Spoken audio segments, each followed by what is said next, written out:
I woke up in a hospital room as I realized, closing my eyes and looking around a little.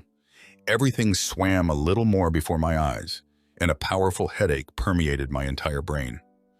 I vaguely remembered the last events that happened to me, and through the pain I tried to display the pictures that happened before I came here. All the actions were a blur, and all I remember was how I met with one guy whose name I didn't even know, but he had some important information for me. He contacted me anonymously and said it was very important. While I was trying to sort out the memories, a nurse entered the room. She smiled sweetly at me, and her first question was about my well-being. How are you, Mr. Turner? We waited several days for you to wake up. You had a very serious head injury, but the worst is over, Nurse Tina said, her name I could read on her name tag as she leaned a little closer. However, I found it strange that she called me by a different last name. I didn't know who Mr. Turner was, and I had a completely different last name. Maybe she was just mistaken? What's happened? I asked in a slightly weaker voice, while feeling that my throat was quite swollen. Oh, you don't remember? Well, that's not surprising. You were found on the embankment by random passers-by in very poor condition. You are very lucky that this happened on time. Where? I definitely remembered that I wasn't there and didn't intend to. It seemed that I was really mistaken for another person. Maybe the cards were mixed up? But Tina spoke with absolute confidence. After doing some examination and saying that the doctor himself would soon visit me, the nurse left, and I was again lost in thought, trying to understand why I was in the place she indicated. I clearly remembered that my name was Paul Missick. I had a family and a job. My job was to develop applications for virtual reality devices. For a moment, I even thought that I had plunged into the testing program myself, but I did not remember anything like that. Slowly, some pictures in my memory began to be restored, and I saw before my eyes how I arrived at an abandoned warehouse to meet with a mysterious informant. In my hands, I was turning some kind of chip. The warehouse was not only deserted, it seemed that no person had ever set foot there many decades. Then I heard a voice that asked me to come to the window so that I could be seen better in the moonlight, and this voice also clarified whether I had come alone. When I answered, I heard footsteps behind me, but when I turned around, I didn't have time to see anyone, as my vision suddenly went dark. Everything seemed quite confusing and incomprehensible. For some reason, I didn't remember a lot, as if someone had partially erased my memory. Soon I heard the doctor's voice and opened my eyes again. Oh, Mr. Turner, I'm glad you finally come to your senses. I'm Dr. Heydrich. Now I will examine you a little, try to move the fingers of your left hand. Only now did I realize that my left hand was completely bandaged. Perhaps I had a fracture, but the doctor later assured me that it was only a severe bruise. What happened with me? And why does everyone call me Turner? I asked, puzzled. We didn't know who you were. You didn't have a phone with you to find out the number of your relatives, and you didn't have any documents with you either. But we found a badge with your name in your pocket. Tell me, do you have relatives whom we could notify? I'm not Turner. My name is Missick, Paul Missick. It's some kind of mistake. My wife, Sarah, she must be worried. How long have I been here? I asked while the doctor was doing an examination. Several days, 4 to be exact. And I'm sorry to report, but no one was looking for a man named Paul Missick, at least in our hospital. Do you remember what happened to you? Under what circumstances could you have suffered similar injuries? I couldn't tell the doctor much, so I replied that I didn't remember much about the last few days. I just couldn't tell him about the chip that popped up in my memory, because I could be involved in something illegal. And he then explained that with my injury, partial memory loss is quite possible. But then he hastened to reassure me, saying that this usually goes away soon. I also didn't memorize my wife's number to call her, but I remembered my home address well and asked the doctor to somehow send someone there and tell my wife about me. The doctor replied that he would try to do something, but also said that a police detective would soon come to see me, with whom it would be easier for me to resolve my request. For a moment, I even fell into a panic, because if I had really gotten myself into something, then I should have been extremely careful with the policeman. He came to me about 40 minutes later, and I answered him the same way as the doctor, thinking that I could figure it out myself. But during the conversation with the policeman, I became even more confused, because when I told him my address, he replied that he knew this address, and his relative lived there, and suggested that I could think so in connection with the injury. But a little later, I found out from him that I was in a completely different city, This explained a lot, both that the address was wrong and that my wife wasn't looking for me, and no one was looking for me at all. I still asked the policeman to somehow contact my wife and tell her where I was. And after he left my room, I again plunged into memories, so much so that I did not notice how I fell asleep. I woke up only the next day, and the first thing I saw was Sarah, who was sitting by the bed pointing at her phone. Hearing me move, she immediately turned her attention to me. "Oh, Paul, you scared me so much. I arrived as soon as I was informed. How are you?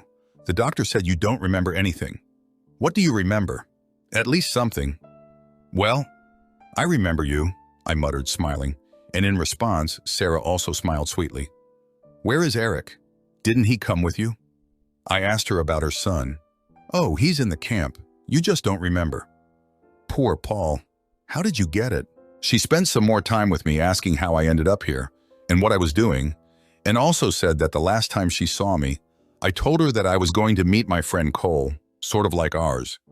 Men's gatherings were planned.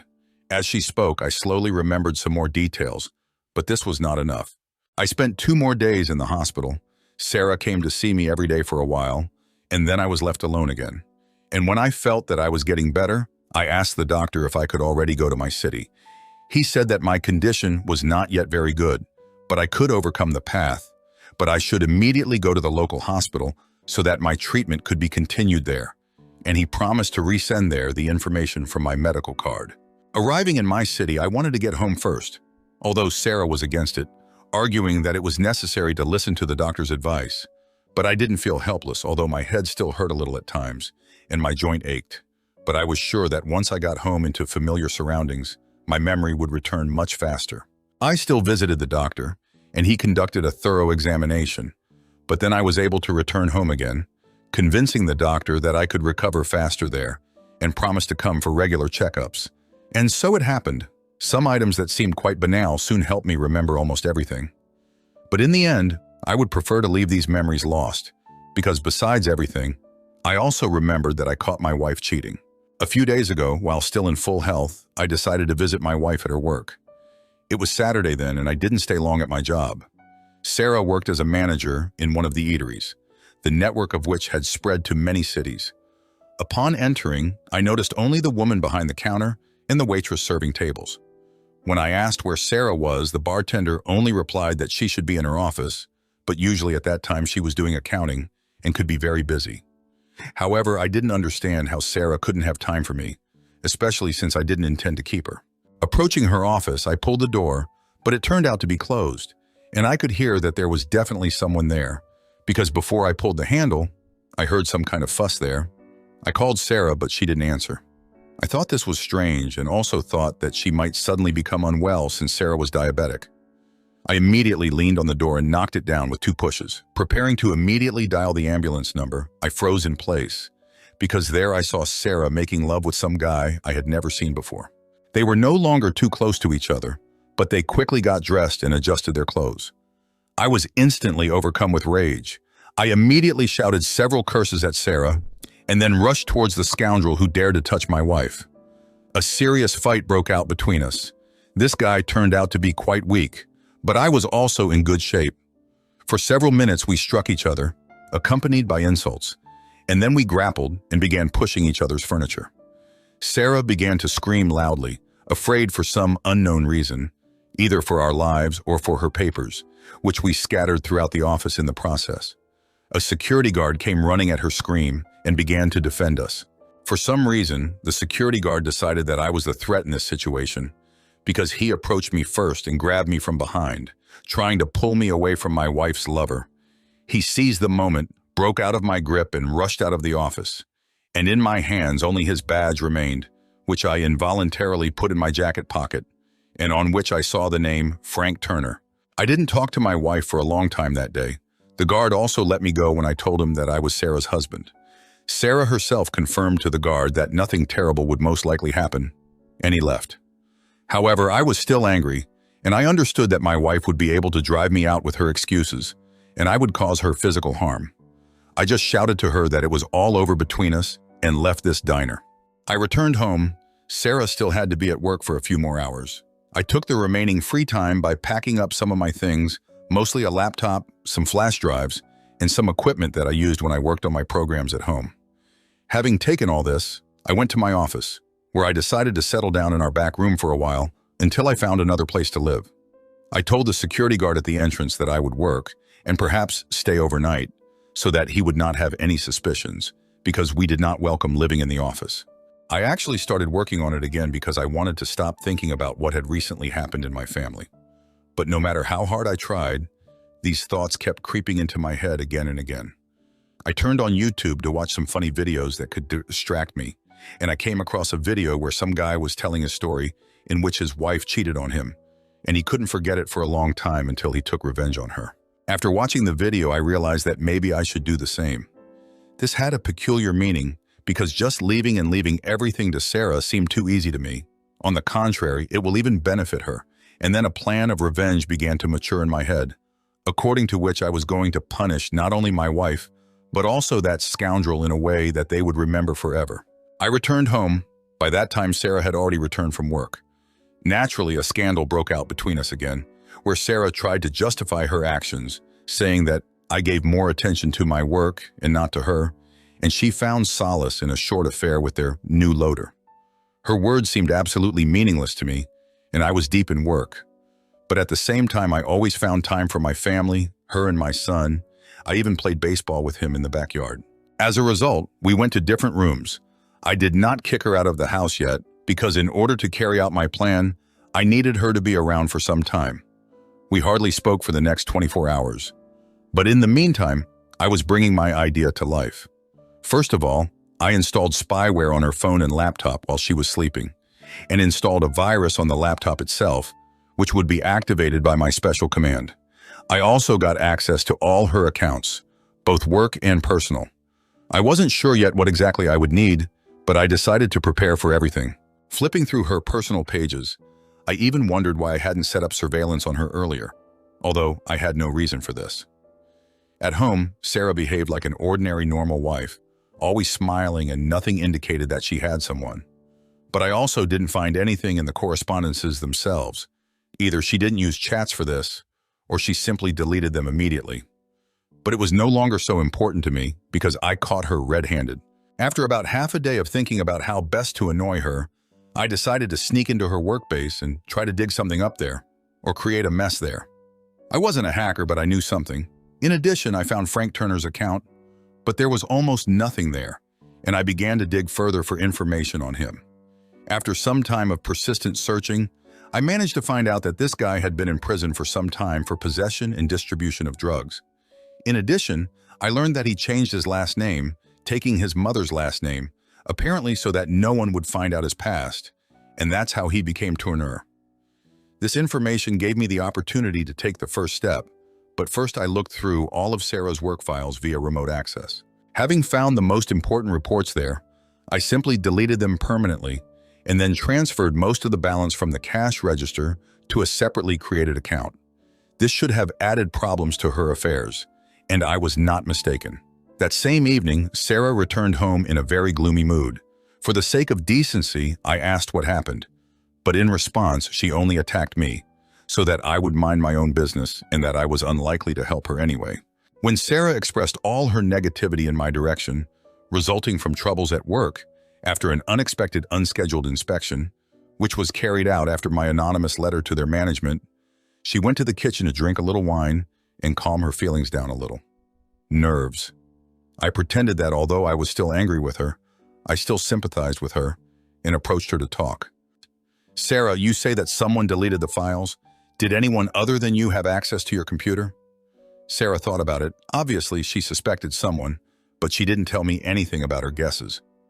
I returned to my computer to do a little work. The next day, when I went to work, I found an envelope on my desk. After feeling it a little, I realized that there was something inside. There was no specific name of the recipient on the envelope itself, only the address of our department. I called the security guard and asked who was delivering the mail today, and if anyone had asked me. He didn't answer me anything concrete, and I decided to find out what was in the envelope. There was some kind of chip there. What it was intended for, I had no idea. I knew well the structure of the equipment I was working with, but not a single connector was suitable for this chip. Then I remembered that somewhere in my desk there was a universal device on which I had previously tested different chips, and which could be configured. Soon I was already tinkering with the settings, soldering a couple of wires and parts, and in a few minutes it was ready for use. All that remained was to insert the chip, but I was still a little afraid because it could be anything. However, it definitely didn't look like a bomb, and I decided to check. But for this, I used my old laptop collecting dust in the closet on the shelf. The data on the chip showed that it belonged to some organization whose name I had never heard before. In addition, there were some chemical formulas, but I was not good at that.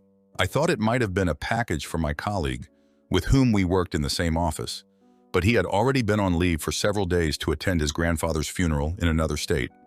I called him anyway and asked if he was expecting any package, but Doug replied that he had no idea what I was talking about. I was a little confused because I didn't know what to do with it. Should I inform my boss or the relevant services? I decided to tackle this issue a little later, since I also had my main work that needed to be completed on time. While working, I even forgot a little about the strange discovery, and in the evening, getting ready to go home, I remembered it. I didn't intend to take it home either, and after turning the chip a little in my hands, I still thought that I should report it where needed. And as soon as I thought about it, I received a letter in the mail. I didn't know who the sender was, but it was about that same chip. The letter stated that an envelope had been delivered to our department by mistake and that I needed to return it. Also that there is private property inside and I shouldn't stick my nose where it shouldn't, and I shouldn't handle it anywhere. And then the place where I had to bring it was indicated. I found this all a little strange. How did they know my postal address? And most importantly, how did they understand that I had the parcel? I tried to track the sender's address, but all my attempts were in vain. Apparently a good specialist was acting. I didn't bother and was going to take the package to the specified address. I still had a couple of hours left before the appointed time, and I stopped home to take a shower and change clothes. Sarah noticed that I was going somewhere and asked where, but rather just out of curiosity. That's when I told her that I was going to meet a friend, and then added that actually it was none of her business. I put on my favorite jacket, which I wore almost every day, in which I also went to my wife's work on that ill-fated day, and went to the meeting place. The package was lying on the front seat of my car, and on the way I was thinking about how to justify the fact that it had already been opened. Although, actually it wasn't my fault, because it was delivered to me, and I just wondered what was inside. Now I was going to return it so that I would no longer be pursued. For myself, of course, I made a copy of the data. I was still very interested in what it was, and later I thought that I would decipher all those formulas piece by piece. Well, then what happened was what I told you earlier.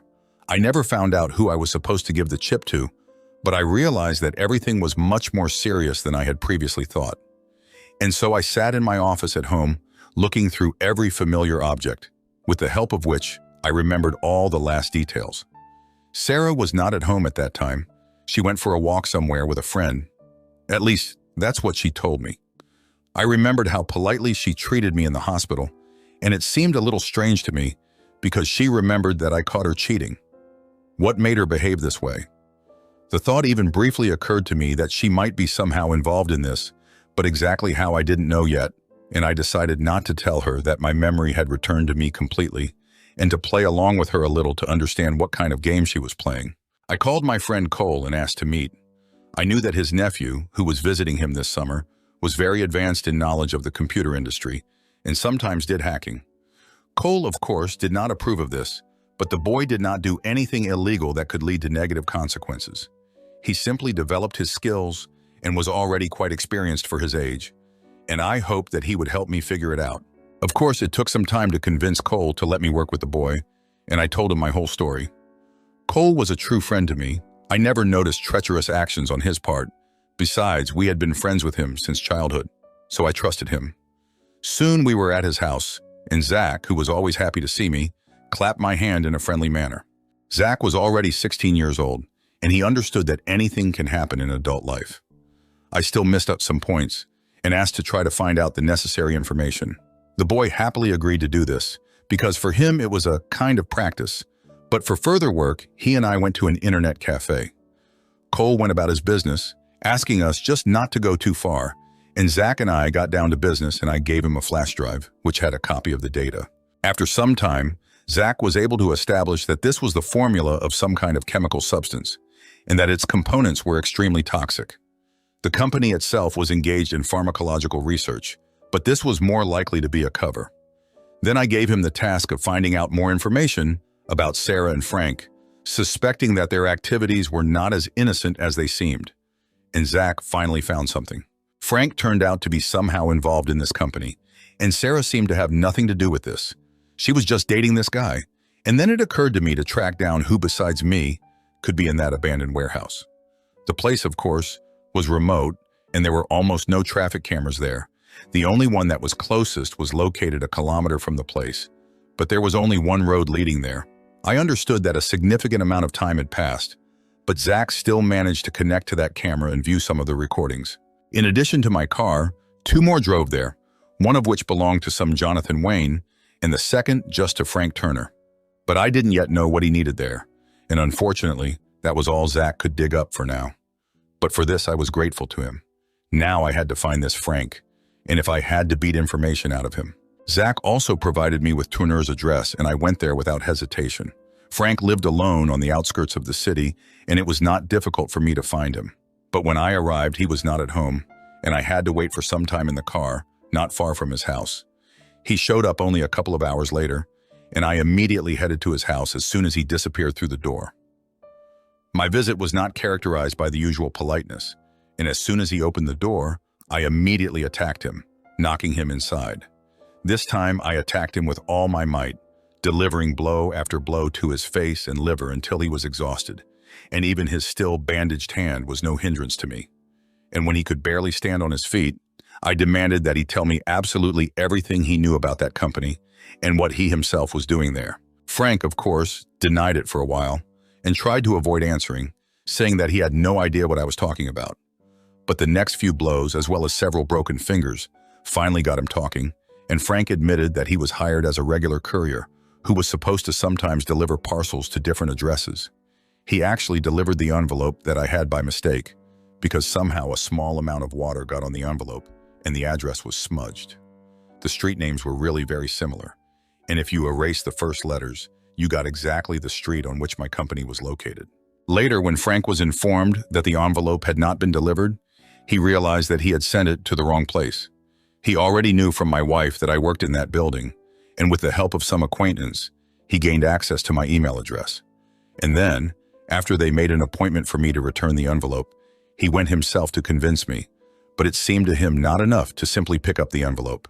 Frank then hit me on the head, and then injected me with some kind of memory-erasing substance, and transported me to another city where he threw me out on the embankment. He decided to take the initiative and play it safe.